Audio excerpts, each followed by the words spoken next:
पहले दिसंबर के महीने में पूरे भारत में लोग जमीन पे सोते थे, क्योंकि दिसंबर के महीने में ही गुरु गोविंद सिंह जी के 4 साहिबजादों का बलिदान हुआ था। 2 साहिबजादे युद्ध में मारे गए थे और 2 साहिबजादों को जिंदा चिनवा दिया गया था। और यह इसलिए हुआ था कि गुरु गोविंद सिंह जी और 4 साहिबजादे धर्मांतरण के खिलाफ बोल रहे थे। वो कन्वर्ट नहीं हो रहे थे, इसलिए उनको डराने के लिए, उनको धमकाने के लिए यह सारा का सारा खेल रचा गया था। अपने लोगों ने भी विश्वासघात किया था। दुर्भाग्य देखिए, जिस धर्मांतरण को रोकने के लिए 4 साहिबजादों ने बलिदान दिया, वो धर्मांतरण आज तक रुका नहीं है। देश आजाद हो गया लेकिन धर्मांतरण नहीं रुका। मुगल चले गए लेकिन धर्मांतरण नहीं रुका। अंग्रेज चले गए लेकिन धर्मांतरण नहीं रुका।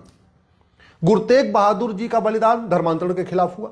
गुरु गोविंद सिंह जी का बलिदान धर्मांतरण के खिलाफ हुआ। माता का बलिदान धर्मांतरण के खिलाफ हुआ। 4 साहिबजादों का बलिदान धर्मांतरण के खिलाफ हुआ। हम आजाद हो चुके हैं, 75 साल बीत चुका है। इसके बावजूद हमने पार्लियामेंट में ऑफेंस रिलेटिंग टू कन्वर्जन के नाम से न तो कोई नया कानून बनाया और न एग्जिस्टिंग कानून में ऑफेंस रिलेटिंग टू कन्वर्जन के नाम से कोई चैप्टर जोड़ा। इस देश में धर्मांतरण हमारी राष्ट्र की सुरक्षा के लिए खतरा है, और राष्ट्र की सुरक्षा के लिए जो खतरा होता है उससे निपटने के लिए हमारे पास एक कानून है, एनएसए, नेशनल सिक्योरिटी एक्ट। लेकिन इस कानून में हमने कहीं लिखा ही नहीं है कि धर्मांतरण राष्ट्र की सुरक्षा के लिए खतरा है। हमने अनलॉफुल एक्टिविटी के लिए कानून बना दिया, लेकिन आज तक इस कानून में नहीं लिखा गया कि धर्मांतरण एक अनलॉफुल एक्टिविटी है। ऑर्गेनाइज क्राइम से निपटने के लिए बीएनएस के सेक्शन 111 में प्रावधान है, लेकिन हमने धर्मांतरण को ऑर्गेनाइज क्राइम डिक्लेयर नहीं किया। धर्मांतरण अपने आप में एक्ट ऑफ टेररिज्म है, और एक्ट ऑफ टेररिज्म से निपटने के लिए हमारे पास सेक्शन 113 है इस बीएनएस में, लेकिन धर्मांतरण को हमने एक्ट ऑफ टेररिज्म डिक्लेयर नहीं किया। धर्मांतरण अपने आप में वेजिंग वॉर है। मुगल धर्मांतरण कराने आए थे, अंग्रेज धर्मांतरण कराने आए थे। मुगल इस्लाम को फैला रहे थे, अंग्रेज क्रिश्चियनिटी को फैला रहे थे। और वो जो मुकाम मुगल कर रहे थे, जो काम अंग्रेज कर रहे थे, वो काम आज भी हो रहा है। आज भी इस देश में इस्लामिक कन्वर्जन हो रहा है, क्रिश्चियन कन्वर्जन हो रहा है। हमारे पास वेजिंग वॉर की धारा है सेक्शन 147, लेकिन सेक्शन 147 हमने लिखा नहीं कि हाँ कन्वर्जन अपने आप में वेजिंग वॉर है। जो हमारे राष्ट्र की संप्रभुता के लिए खतरा है, देश की एकता अखंडता के लिए खतरा है, उससे निपटने के लिए सेक्शन 152 है। और धर्मांतरण हमारी एकता अखंडता के लिए खतरा है, हमारी संप्रभुता के लिए खतरा है। इसके बावजूद हमने सेक्शन 152 में धर्मांतरण को नहीं शामिल किया। तो नतीजा यह है कि धर्मांतरण आज की डेट में न तो राष्ट्र की सुरक्षा के लिए खतरा माना जाता है कानूनी रूप से, न तो देश की एकता अखंडता के लिए खतरा माना जाता है कानूनी रूप से, न अपने आप में उसको ऑर्गेनाइज क्राइम का हमने उसको डिक्लेयर किया, न हमने उसको हीनस क्राइम डिक्लेयर किया। जबकि यही धर्मांतरण रोकने के लिए गुरु तेग बहादुर जी ने अपना शीश कटवा दिया, गुरु गोविंद सिंह जी ने अपना पूरा परिवार बलिदान कर दिया, 4 साहिबजादों ने अपना बलिदान दे दिया। और हम क्या कर रहे हैं? गुरु तेग बहादुर जी की भी जयंती पुण्यतिथि मना रहे, गुरु गोविंद सिंह जी की जयंती पुण्यतिथि मना रहे, 4 साहिबजादों का बलिदान दिवस मना रहे, वीर बाल दिवस मना रहे। हम डाक टिकट भी जारी कर रहे हैं, हम बाकी लंगर भी लगा रहे हैं, हम फल भी बांट रहे हैं, हम रक्तदान शिविर भी लगा रहे हैं, सब कुछ कर रहे हैं। लेकिन जिस लिए 4 साहिबजादों का बलिदान हुआ, उसको रोकने के लिए क्या क्या करना चाहिए वो कुछ भी नहीं कर रहे। इस देश में धर्मांतरण की फंडिंग हो रही है हलाल इकोनॉमी से, हलाल को हमने बैन नहीं किया। इस देश में कन्वर्जन की फंडिंग होती है एफसीआरए से, वो एफसीआरए कानून हमने आज तक खत्म नहीं किया। एफसीआरए कानून बनाया इसीलिए था कि जिससे धर्मांतरण कराने वाले मिशनरियों जिहादियों की फंडिंग आती रहे, 2010 में इसलिए कानून बना था, हमने आज तक खत्म नहीं किया। इस देश में धर्मांतरण की फंडिंग होती है जकात से, उसको हमने चेक करने के लिए कुछ हमने व्यवस्था नहीं किया। इस देश में धर्मांतरण की फंडिंग होती है लैंड जिहाद से, हमने उसके लिए कोई ढंग से कानून बनाया नहीं। इस देश में धर्मांतरण की फंडिंग होती है ड्रग कारोबार से, हमने ड्रग कारोबार को भी जघन्य अपराध घोषित नहीं किया।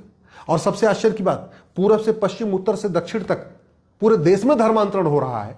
1500 परिवार पर डे कन्वर्ट हो रहे हैं। एक परिवार में 7 आदमी मान के चलिए तो प्रतिदिन 10,000 हिंदुओं का धर्मांतरण हो रहा है। साल में 40 लाख हिंदुओं का धर्मांतरण हो रहा है। प्रतिदिन 1000 बेटियां लव जिहाद का शिकार हो रही हैं। इसके बावजूद लव जिहाद और धर्मांतरण को हम पे न तो हमने कोई अलग से केंद्रीय कानून बनाया और न बीएनएस में हमने इसका कोई प्रोविजन किया। हम अपने महापुरुषों का सम्मान केवल और केवल उनको माला फूल पहना के, दीपक जला के और भाषण देके करते हैं। कड़वी सच्चाई यह है, हम महापुरुषों का सपना साकार करने के लिए गंभीरता के साथ वो कदम नहीं उठाते। और जिस पंजाब की भूमि पे सनातन धर्म की रक्षा के लिए इतना बड़ा बलिदान हुआ, आज सबसे ज्यादा कन्वर्जन वहीं हो रहा है।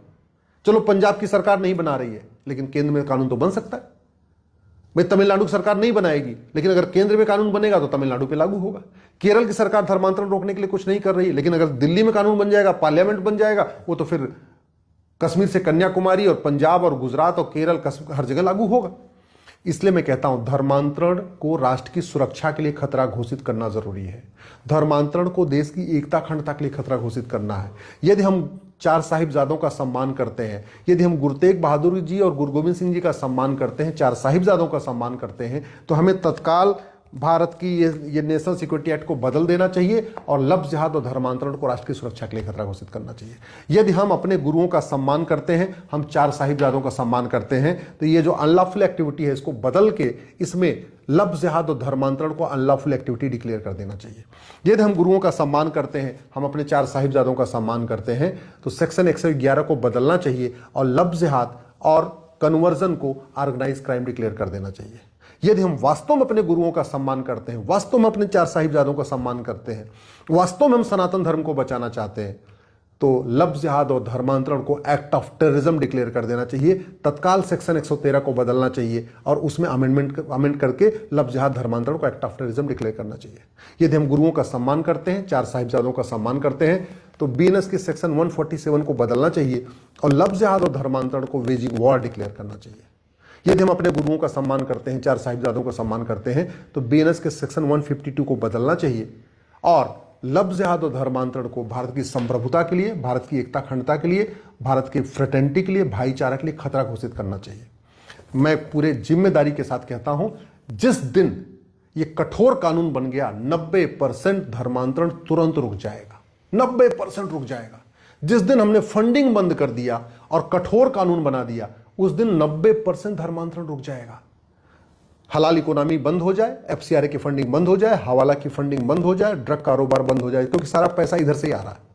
फंडिंग बंद और कानून का खौफ, इतना करते ही न क्रिश्चियन कन्वर्जन होगा, न लफ्ज़ जिहाद होगा, न मिशनरी कन्वर्जन होगा, न जिहादी कन्वर्जन होगा, न इस्लामिक कन्वर्जन होगा। सब के सब कन्वर्जन अपने आप में बंद हो जाएंगे और ये तभी हो सकता है जब धर्मांतरण कराने वाले मिशनरियों जिहादियों की 100% संपत्ति जब्त करने, नागरिकता खत्म करने और 1 साल के अंदर उनको आजीवन कारावास देने के लिए कानून बना दिया जाए, रुक जाएगा। और नहीं तो जिस तेजी के साथ लफ्ज़ जिहाद हो रहा है, जिस स्पीड से कन्वर्जन हो रहा है, वही हालत होगी जो पाकिस्तान में हिंदुओं की हो रही है।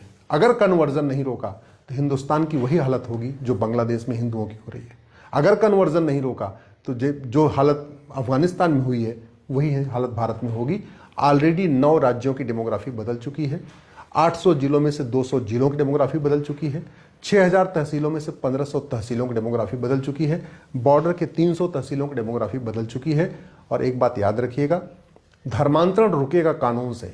धर्मांतरण सांसद विधायक बदलने से धर्मांतरण नहीं रुकेगा, सरकार बदलने से धर्मांतरण नहीं रुकेगा, लेकिन कानून बदलने से धर्मांतरण 100% रुक जाएगा। इसकी मैं गारंटी लेता हूं।